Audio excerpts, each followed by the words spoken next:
I'm going to make the assumption that a lot of you read me. Is that fair of you? Most of you are one of my 1 million closest friends. Okay, we're going to go through this PowerPoint, because this one was one that I was giving in Europe when I was in Europe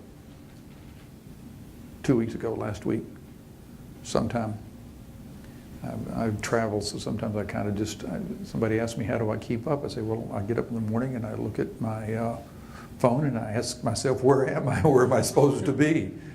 Unless, of course, the fire alarm goes off. We're going to go a little bit faster through this so that we can get to the end and do more questions and answers, because I'm sure that some of my writing has brought up questions to you. And first thing that I want to do, though, is thank David and his boss, John Nicola, for inviting me out. I've been very pleased to be a long-term partner with Nicola Wealth Management. I find what they do in terms of looking at a total portfolio, getting us through a secular bear market without a lot of the volatility that's normally associated with money management, is the type of portfolio. I'm not a get-rich-quickly guy.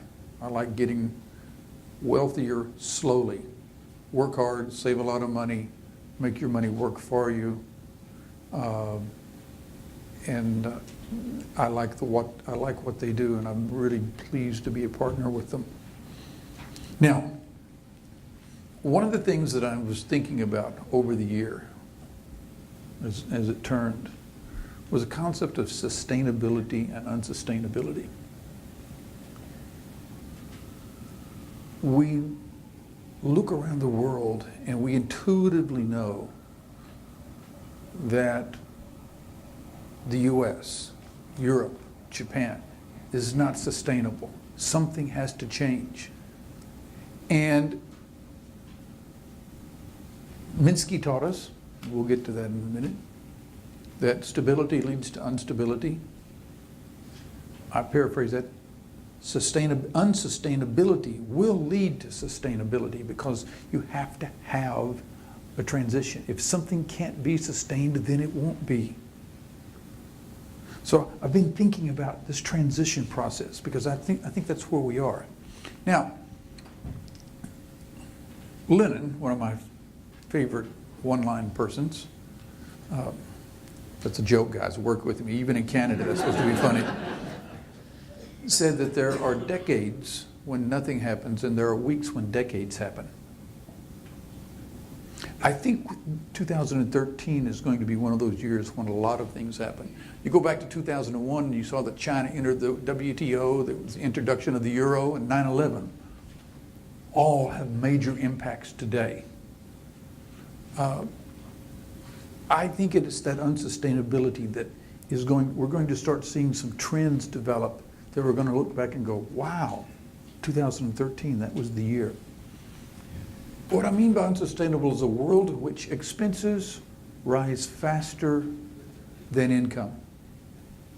Real simple concept. In the US, our entitlement costs simply are unsustainable. We can't do it. We owe something like, I don't know, depending on whether, if you're Scott Burns, he says it's 200 trillion. Other more conservative people say it's only 75 or 80 trillion. I look at an $80 trillion number and a $200 trillion number, and I'm steady as a rock. Doesn't scare me a bit. Why should it? We can't pay it. You sue me for $1 billion, Kyle, you're just trying to get my attention. You can't get $1 billion out of me. Now you sue me for 100,000, I get nervous because you might actually want 100,000. You ask me for $200 trillion? Laugh. You're not going to get 200 trillion. Ain't going to happen. Now, the more interesting question is what happens on the way to when we realize that we can't pay 200 trillion. What happens in that transition period? Now, a number of people have recognized that we can't, and that's where the argument is. I'm going to be in Congress in Washington, D.C., up on the Hill on Thursday morning. I'll be actually meeting with the chiefs of staff of two, well, Majority Leader and the head of the Finance Committee on the Democrat side. I know you guys think that I run around with, nothing but Republicans, but they're just as interested in getting this thing solved as the Republicans are. They just have a different way they want to go about it. They have a view that looks decidedly more Canadian in their concept of what the size of government should be. More Canadian, say, than a Texas view, which is very small. And the first time some politician mentions income tax in Texas, we start looking for tall trees and long ropes. That's just, you just don't bring that up in polite company. We can't pay it. The expense is rising faster, so things have got to change. It's the end of the world as we know it. Remember that REM song from the 80s? And I feel fine. Actually, I'm excited it is the end of the world as we know it. It's not the end of the world in terms of like World War III, or Godzilla coming in and destroying downtown Tokyo. It's the end of the ability of governments to print more money, central banks to deflate ruin the currency. I got a couple joke laughs on TV today, talking about, I see just enormous irony in the Bank of England coming to Canada for a central banker. I mean, nobody in England who understands the system is willing to take the job. You're going to be the guy that destroys the currency? Oh, okay. And then you want to live in England after? No. See, he can go there. He can go destroy the currency for them, and he can come back here, and you guys are just happy about it. It's not your currency. If he did to your currency what he's going to have to do to England's, to London's, you wouldn't be very happy. So they got to go, let's let him do it. I can't imagine it. Is he masochist? Anyway, I'm excited that we're at the end of the ability of governments to borrow money. We're going to have to right-size government. Now, I don't know what that right size is. I know what I believe it to be. It's a lot smaller. It may not end up being smaller. It may end up being bigger. They may take more of my taxes, which I don't think is good for growth in the long run. But if it's sustainable, as an entrepreneur, I can figure it out. If it's sustainable, tell me what the rules are, and I can make it happen. I can find opportunity.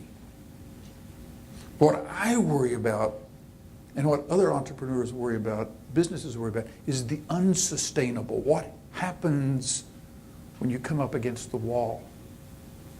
When you find out, oops, I can't pay for that. Who's going to pay? Who gets cut? Because I was in Greece last week, and when they come to the end of their ability to borrow money, you have a problem. Their economy's down over 20% from where it was at the top, and they've got another 4 or 5% to go down this year. They're going to be off at least 25% from their peak.